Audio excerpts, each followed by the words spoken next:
మీద, ప్రియ దేవుని బిడ్డలారా, ఈ విశ్వాసం అనే ఇంటి మీద గాలి, వాన, తుఫాను అన్ని ఎసరి కొడతా ఉంటే ఈ పునాది ఇసుక మీద వేయబడినది గనుక అదేమైందంట?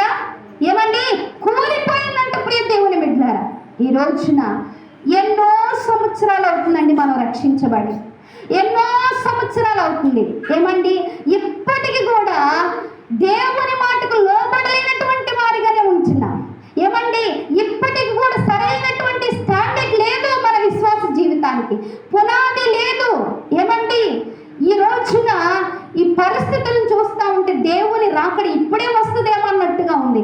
ఇంకా మన పునాది స్టాండర్డ్ లేదు. ప్రియ దేవుని బిడ్డలారా, ఈ చర్చ్ కాకపోతే ఇంకో చర్చి, ఈ సావకుడు కాకపోతే ఇంకొక సావకుడు. ఇంకా ఎప్పుడంటే మనము కట్టబడేది పునాది లేకపోతే ఇక ఆ పునాది మీద ఎట్ట కట్టబడతామండి? ఏమండి? పునాది లేకపోతే కరెక్ట్గా ఆ పునాది మీద ఎట్ట కట్టబడతాం? ప్రియ దేవుని బిడ్డలారా, అసలు కట్టబడ్డామా?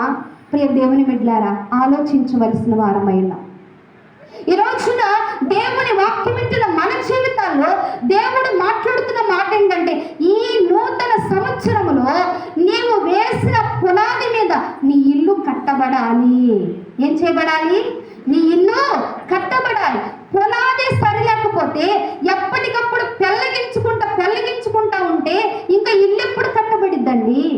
గృహం ఎప్పుడు కట్టబడిద్ది? ప్రియ దేవుని బిడ్డలారా, దేవుడు ఏం చెప్పాడు? నేను వెళుతున్నాను, వెళ్ళి అక్కడ మీకు నివాసమును